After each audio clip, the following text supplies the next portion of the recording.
they sometimes used to go on raids, especially to get food or slaves to work for them. Then they often got the wargs to help and shared the plunder with them. Good morning. It's now Thursday morning, and there's no sun today. The wargs had come to meet the goblins. The rain has arrived. The reason, no doubt, was the death of the great goblin, but all the excitement caused by the dwarves and Bilbo and the wizard, for whom they were probably still hunting. In spite of the dangers of this far land, bolder men had of late been making their way back into it from the south, cutting down trees and building themselves places to live in among the more pleasant woods in the valleys and along the river shores. There were many of them, and they were brave and well armed, and even the wargs dared not attack them if there were many together or in the bright day. But now they had planned, with the goblins' help, to come by night upon some of the villages nearest the mountains. If their plan had been carried out, there would have been none left there next day. All would have been killed except the few the goblins kept from the wolves and carried back as prisoners to their caves. This was dreadful talk to listen to, not only because of the brave woodmen and their wives and children, but also because of the danger which now threatened Gandalf and his friends. The wargs were angry and puzzled at finding them here at their very meeting place. They thought they were friends of the woodmen and would come to spy on them, and would take news of their plans down into the valleys, and then the goblins and the wolves would have to fight a terrible battle instead of capturing prisoners and devouring people waked suddenly from their sleep. So the wargs had no intention of going away and letting the people up the trees escape, at any rate not until morning. And long before that, they said, goblin soldiers would be coming down from the mountains, and goblins can climb trees or cut them down. Now you can understand why Gandalf, listening to their growling and yelping, began to be dreadfully afraid, wizard though he was, and to feel that they were in a very bad place, and had not yet escaped at all. All the same, he was not going to let them have it all their own way, though he could not do very much stuck up in a tall tree, with wolves all round on the ground below. He gathered the huge pine cones from the branches of his tree. Then he set one alight with bright blue fire, and threw it whizzing down among the circle of the wolves.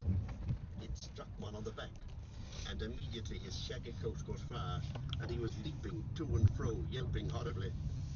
Then another came, and another, one in blue flames, one in red, another in green. They burst on the ground in the middle of the circle, and went off in coloured sparks and smoke. A specially large one hit the chief wolf on the nose, and he leapt in the air 10 feet, and then rushed round and round the circle, biting and snapping even at the other wolves in his anger and fright.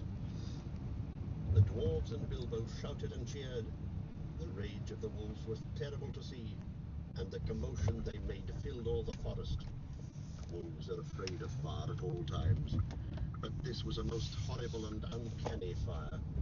If a spark got in their coats, it stuck and burned into them, and unless they rolled over quick, they were soon all in flames. Very soon, all about the glade, wolves were rolling over and over to put out the sparks on their backs, while those that were burning were running about howling and setting others alight, till their own friends chased them away, and they fled off down the slopes crying and yammering and looking for water. What's all this uproar in the forest tonight? Said the Lord of the Eagles. He was sitting, black in the moonlight, on the top of a lonely pinnacle of rock at the eastern edge of the mountains. I hear wolves' voices. Are the goblins at mischief in the woods? He swept up into the air, and immediately 2 of his guards from the rocks at either hand leapt up to follow him. They circled up in the sky and looked down upon the ring of the wolves, a tiny spot far, far below. But eagles have keen eyes and can see small things at a great distance.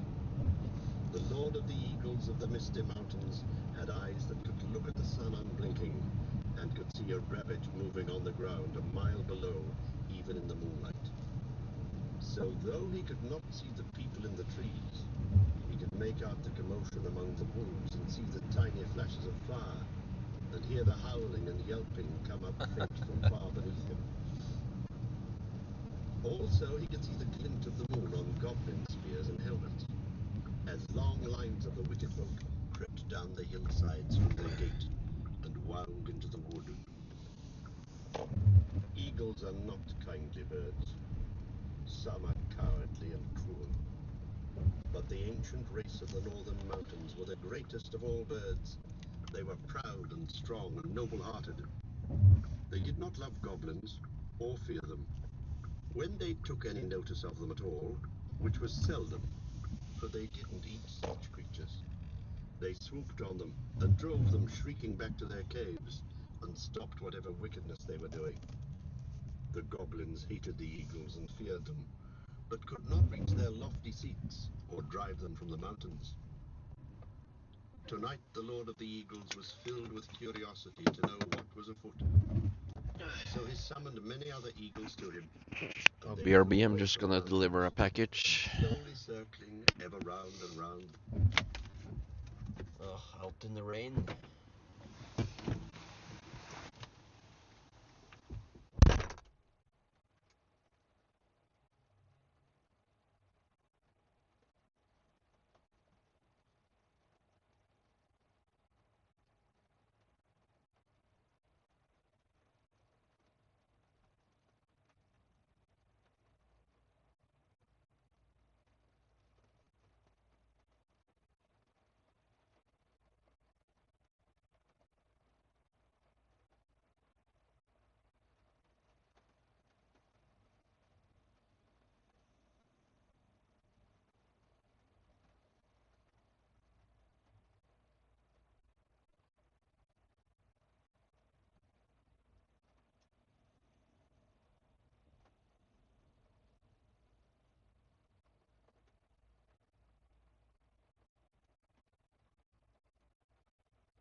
morning.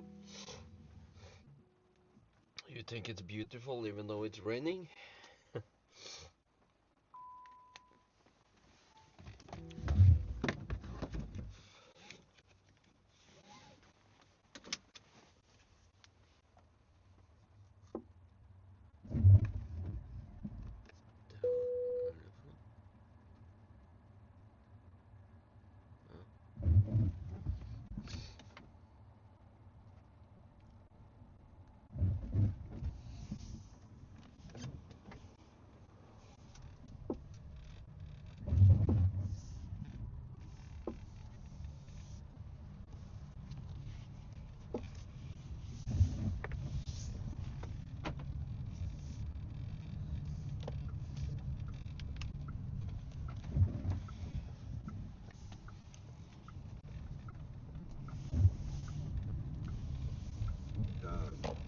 Down towards the ring of the wolves and the meeting place of the goblins.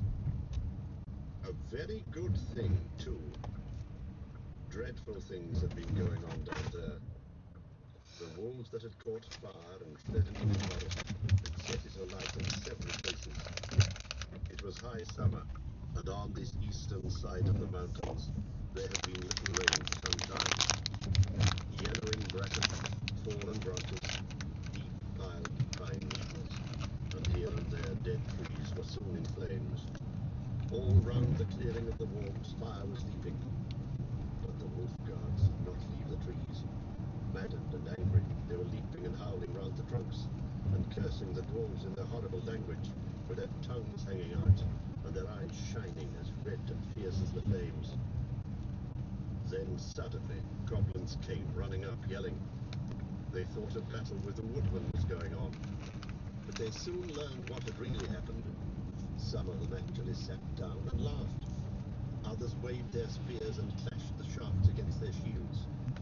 Goblins are not afraid of fire, and they soon had a plan which seemed to them most amusing.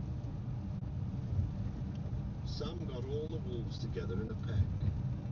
Some stacked fern and brushwood round the tree trunks.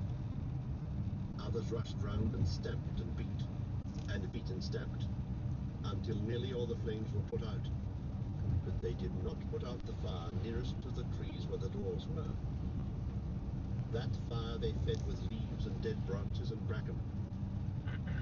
Soon they had a ring of smoke and flame all round the dwarves, a ring which they kept from spreading outwards, but it closed slowly in, till the running fire was licking the fuel piled under the trees.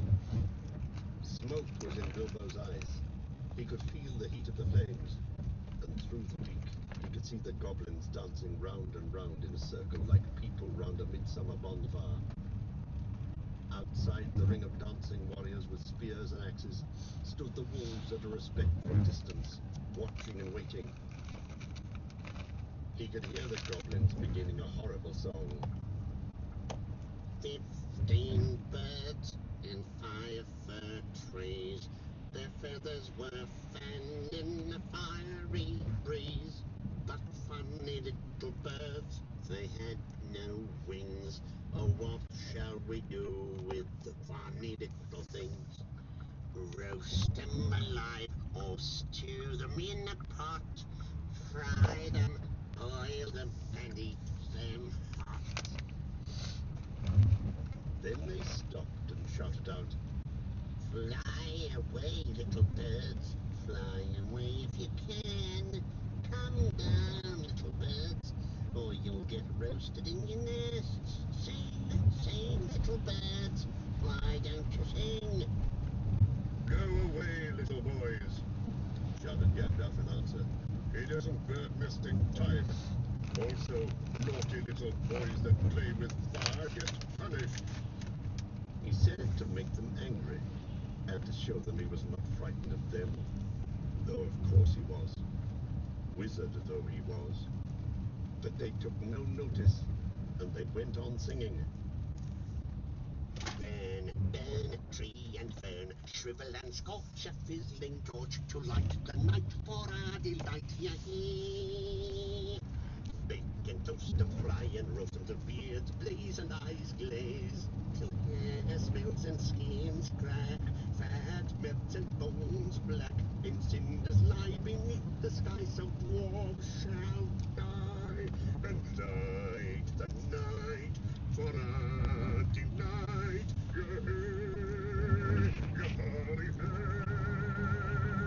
Yahoo! Yahoo!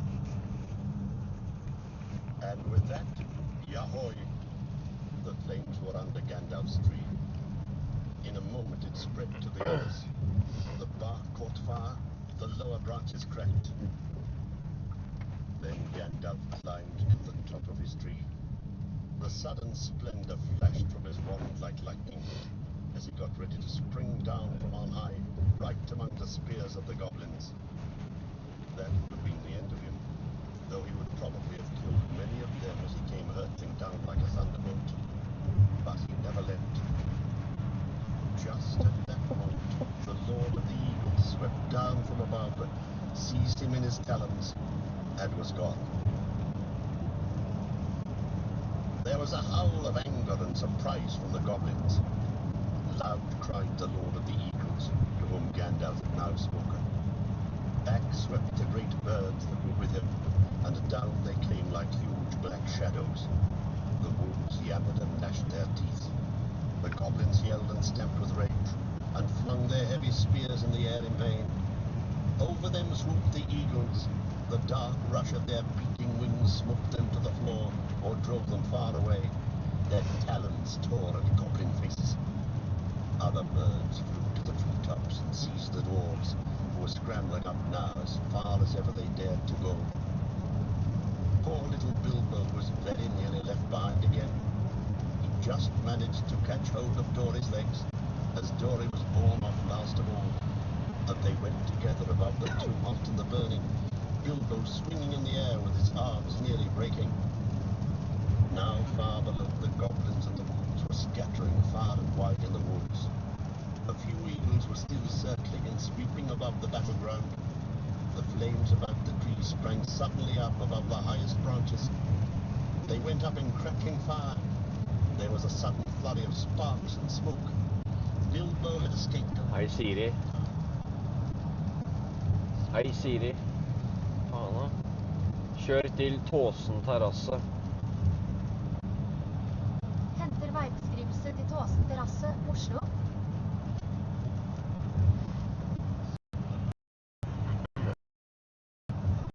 On the black floor, and they were high up in the sky, rising all the time in strong, sweeping circles. Bilbo never forgot that flight. Clinging onto Dory's, he moaned, "My arms! My arms!" But Dory groaned, "My poor legs! My poor legs!" At the best of times, heights made Bilbo giddy. He used to turn queer if he looked over the edge of quite a little cliff, and he had never liked ladders. Oh, today it's only 12 Celsius because of the rain. So you can imagine how his head swam now when he looked down between his dangling toes and saw the dark land. That's just typical when my vacation starts tomorrow and I get weather like this. No. The pale peaks of the mountains were coming nearer. Moonlit spikes of rock sticking out of black shadows. Summer or not, it seemed very cold. He shut his eyes and wondered if he could hold on any longer. Then he imagined what would happen if he did not. He felt sick. The flight ended only just in time for him, just before his arms gave way. He loosed Dory's ankles with a gasp and fell onto the rough platform of Eagle's Ivy. There he lay without speaking, and his thoughts were a mixture of surprise at being saved from the fire and fear lest he fell off that narrow place into the deep shadows on either side. He was feeling Do you guys really hear the podcast or audiobook as well? Or is it too low? The last 3 days with next to nothing to eat, and he found himself saying aloud, "Now I know what a piece of bacon feels like when it is suddenly picked out of the pan on a fork and put back on the shelf." "No, you don't," he heard Dory answering. "Because the bacon knows that it will get back in the pan sooner or later, and it's to be hoped we shan't."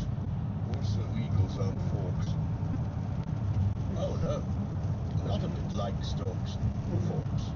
I mean, said Bilbo, sitting Whoa. up and looking anxiously at the eagle who was perched close by. He wondered what other nonsense he'd been saying. Did the eagle think of him?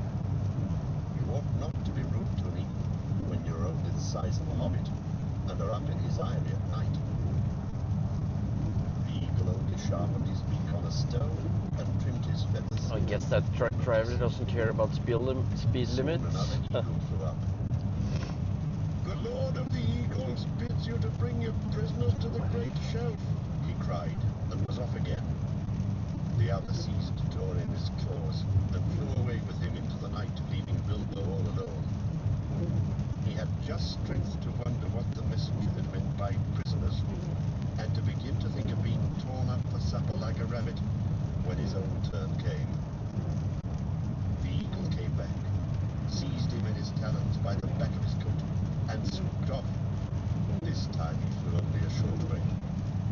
Very soon Bilbo was laid down, trembling with fear, on a wide shelf of rock on the mountainside.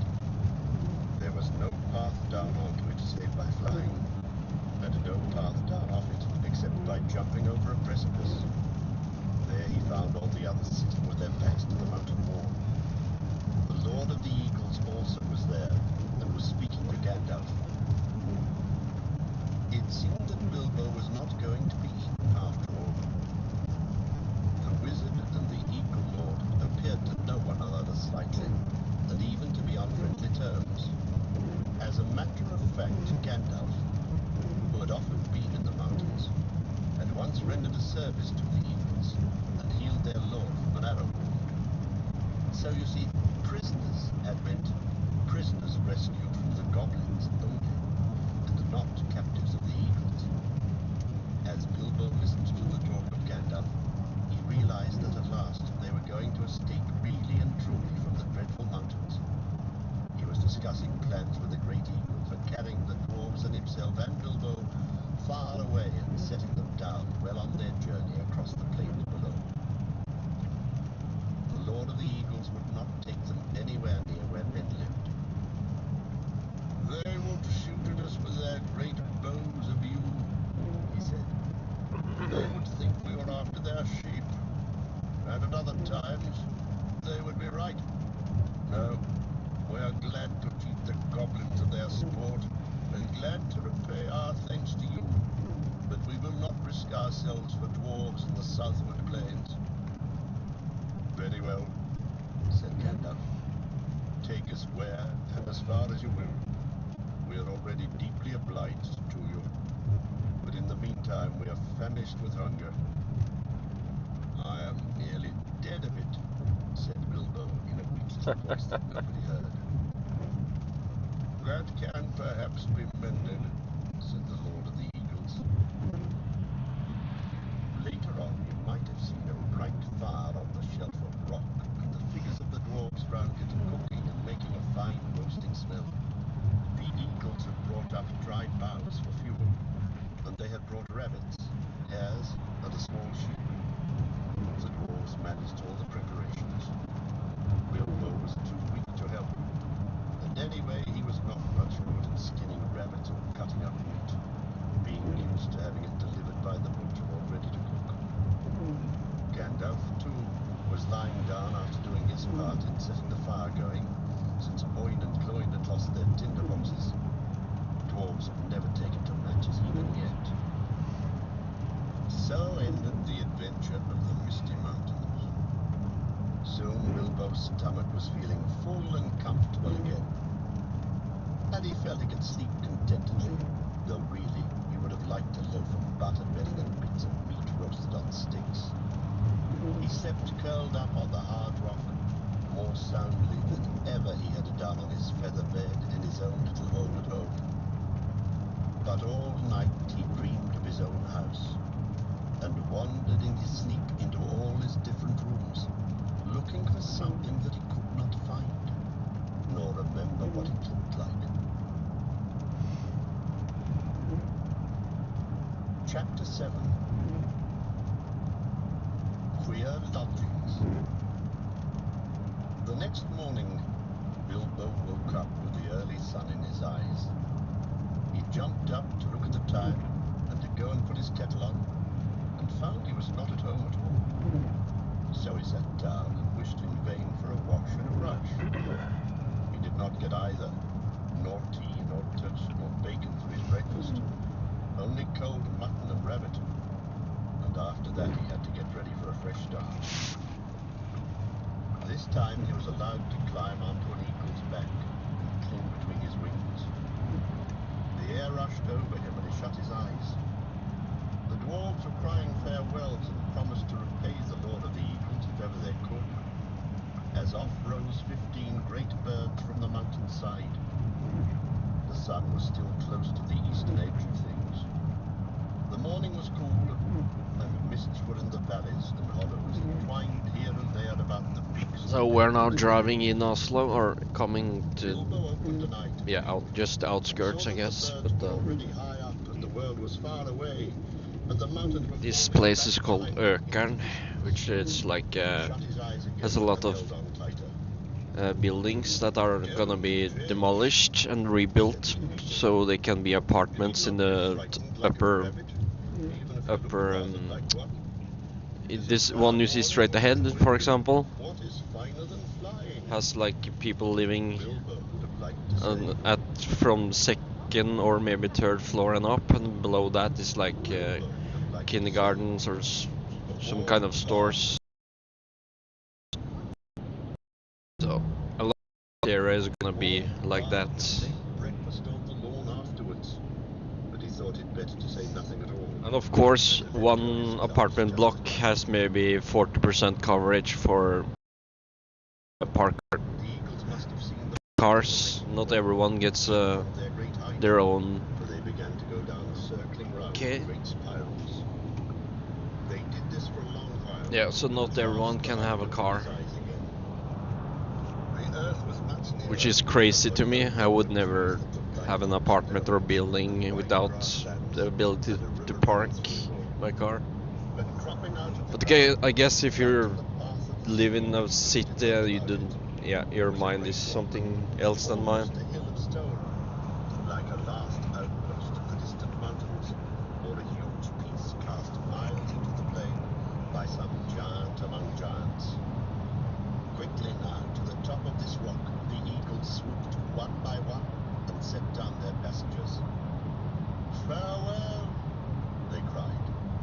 Wherever you fare, till your eyries receive you at the journey's end. That is the polite thing to say among eagles. May the wind under your wings bear you where the sun sails and the moon walks, answered Gandalf, who knew the correct reply. And so they parted. And though the Lord of the Eagles became in after days the king of all birds, and wore a I golden guess crown, most of Oslo's workforce is only pencil pushers and money Bilbo never saw money him movers, I guess. except high and far Except off, there are a with few 5 eyes. companies, of course, that has like coders and stuff.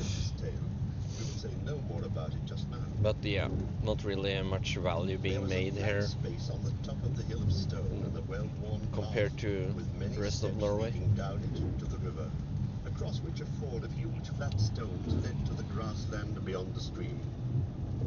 There was a little cave, a wholesome one with a pebbly floor, at the foot of the steps and near the end of the stony ford. Here the party gathered and discussed what was to be done. I always meant to see you all safe, if possible, over the mountains, said the wizard. But now, by good management and good luck, I've done it. Indeed, we're now a good deal further east than I ever meant to come with you. For after all, this is not my adventure. For after all, this is not my adventure. I may look in on it again before it's all over, but in the meanwhile, I've some other pressing business to attend to. The dwarves groaned and looked most distressed, and Bilbo wept. They had begun to think Gandalf was going to come all the way, and would always be there to help them out of difficulties. I'm not going to disappear this very instant, said he. I can give you a day or two more. Probably I can help you out of your present plight, and I need a little help myself. We've no food, and no baggage, and no ponies to ride, and you don't know where you are. Now I can tell you that. You're still some miles north of the path which we should have been following if we'd not left the mountain pass in a hurry. Very few people live in these parts, unless they've come in since I was last down this way, which is some years ago. But there is somebody that I know of who lives not far away. That somebody made the steps on the Great Rock. The Carrack.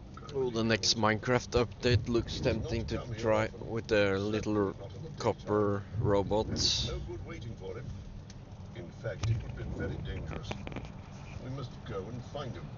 If all goes well at our meeting, I think I shall be off and wish you, like the eagles, farewell wherever you fare.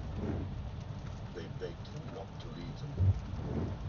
They offered him dragon gold and silver and jewels, but he would not change his mind. We shall see, he said, and I think I've earned already some of your dragon gold, when you've got it. After that they stopped pleading. Then they took off their clothes and bathed in the river, which was shallow and clear and stony at the fall. When they dried in the sun, which was now strong and warm, they were refreshed, if still sore, Oh, and whoops. hungry.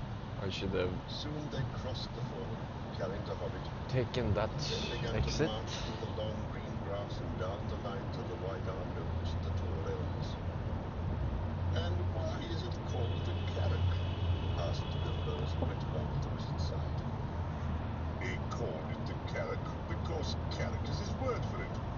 He calls things like that Carracks, and this one is the Carrack because it's the only one near his home and he knows it well. Who calls it? Who knows it? There's somebody I spoke of, a very great person. You must all be very polite when I introduce you. I shall introduce you slowly, two by two, I think, and you must be careful not to annoy him, or heaven knows what will happen. He can be appalling when he's angry, though he's kind enough if humoured. Still, I warn you, he gets angry easily. The dwarves all gathered round when they heard the wizard talking like this to Bilbo. Is that the person you're taking us to now? They asked. Couldn't you find someone more easy-tempered? Hadn't you better explain it all a bit clearer? And so on. Oh, are they Yes, it going to certainly meet is. Björn? No, I could not. Wasn't that his name? I was explaining very carefully, answered the wizard crossly. If you must know more, his name is Bjorn. He's very strong, and he's a skin changer. What? A furrier? A man that calls rabbits conies when he doesn't turn their skins into squirrels? Asked Bilbo. Good gracious heavens, no, said Gandalf. Don't be a fool, Mr. Baggins, if you can help it.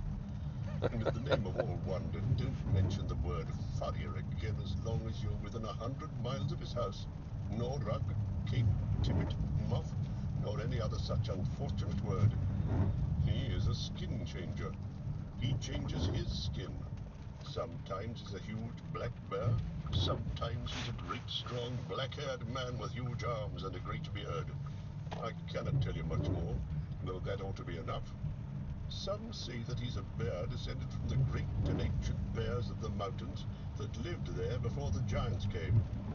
Others say that he's a man descended from the first men who lived before Smaug or the other dragons came into this part of the world, and before the goblins came into the hills out of the north.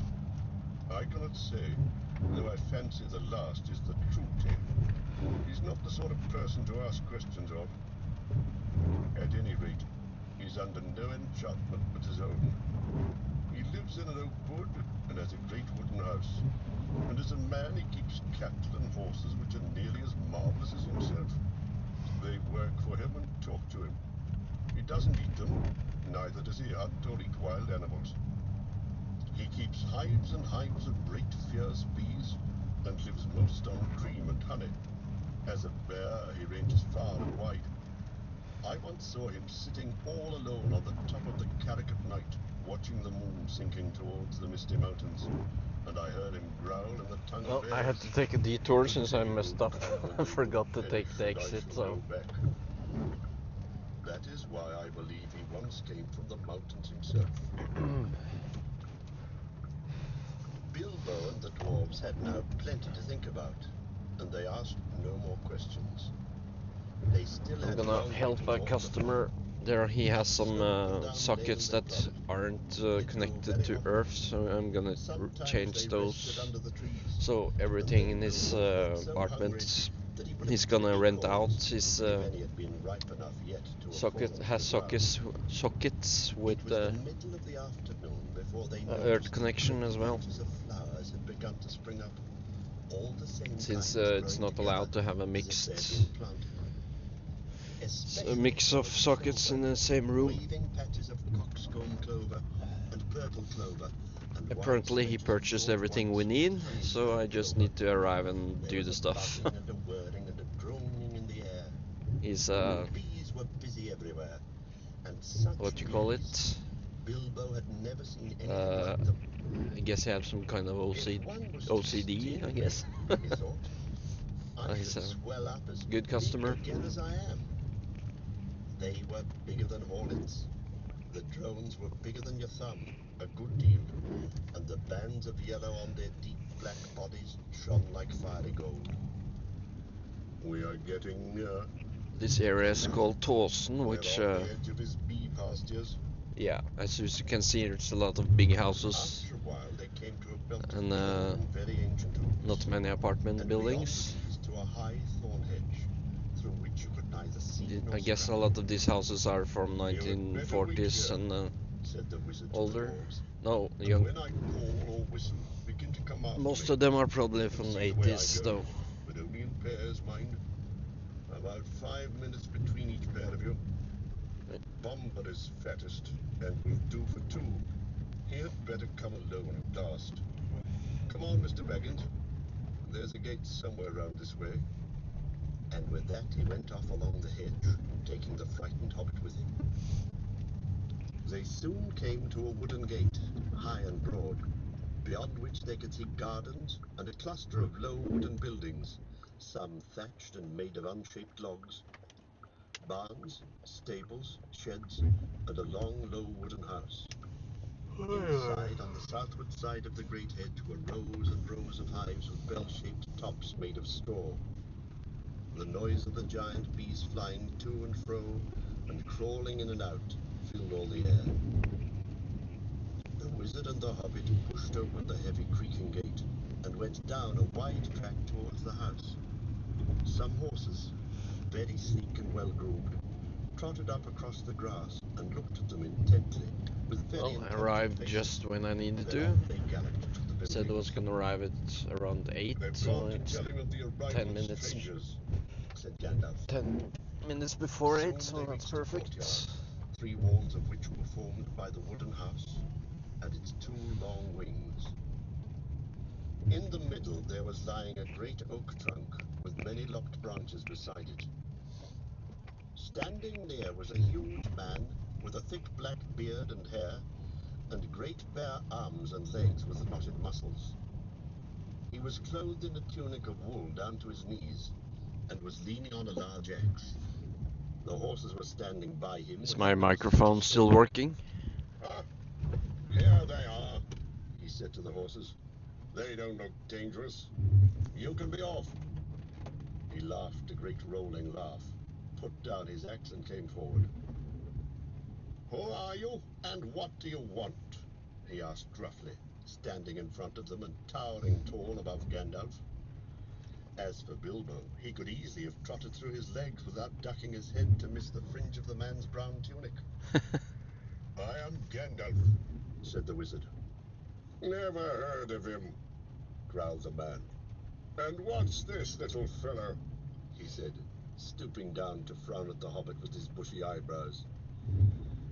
That is Mr. Baggins, a hobbit of good family and unimpeachable reputation.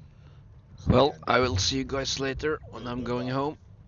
He had no hat to take off, and was painfully conscious of his many missing buttons. I am a wizard. Continued Gandalf. So have a nice day. If you I have will learned try to me, enjoy this rainy day perhaps as much as I you can.